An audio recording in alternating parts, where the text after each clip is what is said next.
Bonjour à toutes et à tous et bienvenue dans ce journal d'information de la mi-journée sur TV Vendée en ce vendredi 23 mai.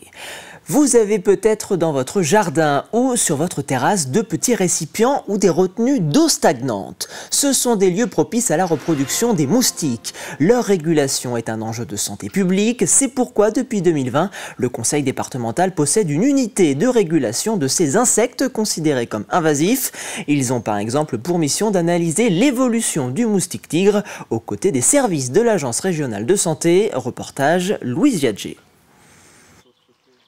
De l'eau stagnante et de la végétation, l'environnement idéal pour le développement d'une larve qui deviendra plus tard un moustique.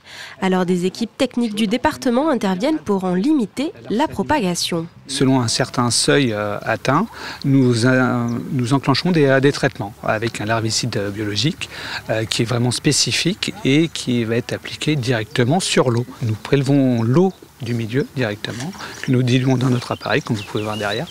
Et ce produit est appliqué et efficace selon la période de l'année, en 24 heures ou 72 heures. Il y a environ 600 larves par litre d'eau, d'où l'importance d'agir au plus tôt, surtout dans les zones humides.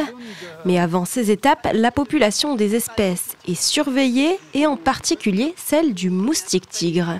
En Vendée, en fait, on a 12 communes qui sont colonisées. Il faut savoir qu'en fait, il est arrivé en 2014 à Fontenay-le-Comte et c'était la première fois qu'il mettait les pieds en Pays de Loire. Donc, ça fait un petit moment maintenant qu'il est en Pays de Loire. Petit à petit, il a colonisé en fait tous les départements et en Vendée, le plus fort taux de communes colonisées, c'était en 2023. Ce moustique noir ponctué de taches blanches mesure 5 mm, mais il peut être vecteur de maladies comme la dengue ou le chikungunya. Il faut savoir que la femelle qui vous pique, c'est celle qui est née chez vous. Parce qu'en fait, elle vole au maximum à 150 mètres autour des habitations, enfin de là où elle est née. Donc du coup, il faut en fait regarder dans son jardin et éliminer tous les petits récipients avec un petit peu d'eau. Parce qu'en fait, elle est capable de pondre dans une coupelle, sous un pot de fleurs, dans un jouet où il y a de l'eau, un réservoir, un fond d'arrosoir ou une bâche aussi qui creuse et où il y a de l'eau qui se mêle, elle est capable de pondre juste à la surface. À l'approche de l'été, vous pouvez aussi couvrir vos récupérateurs d'eau, entretenir vos gouttières ou encore mettre du sable dans les coupelles de fleurs.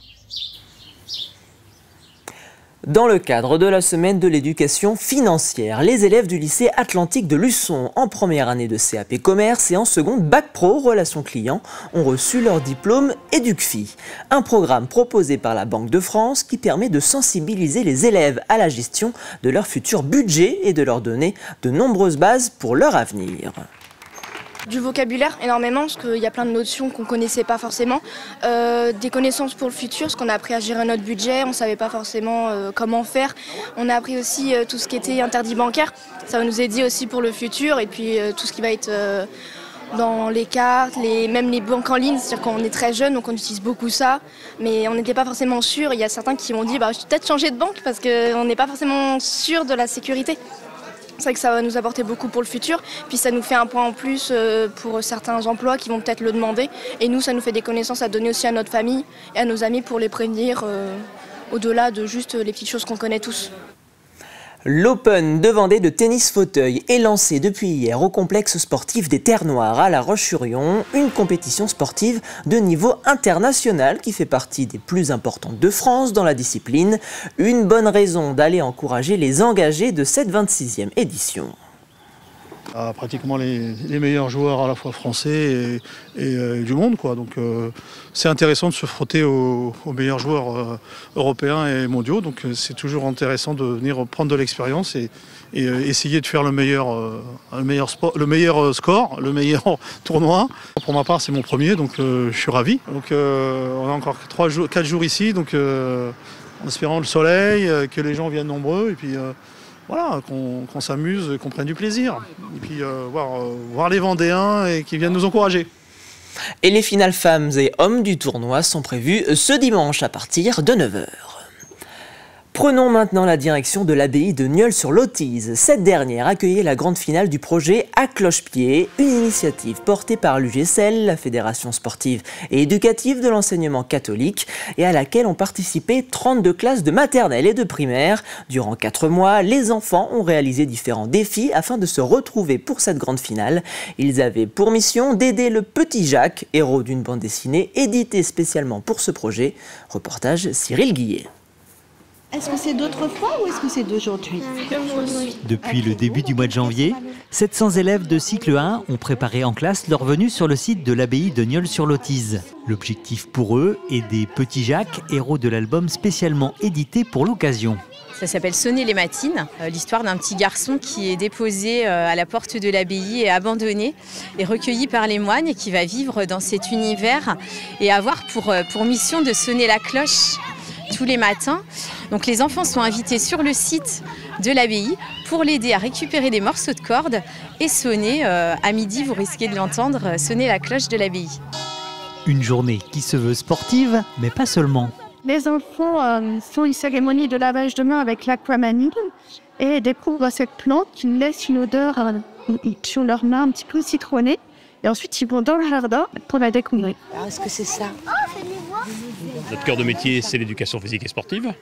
Mais on veut aussi ouvrir nos élèves à la culture, à l'environnement, au patrimoine.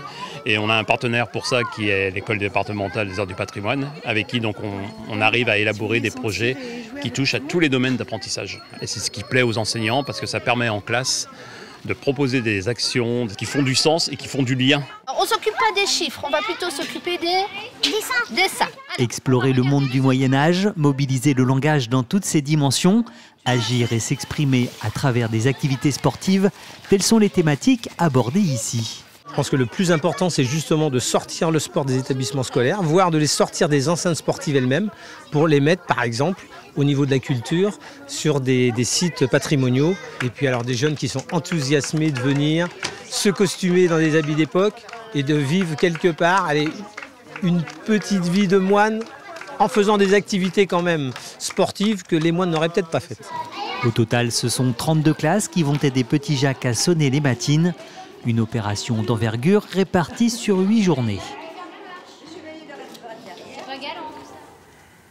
Et c'est ainsi que se termine ce journal. Merci pour votre fidélité. Je vous donne rendez-vous à 18 h pour un nouveau point sur l'actualité vendéenne. Très bon après-midi sur TV Vendée.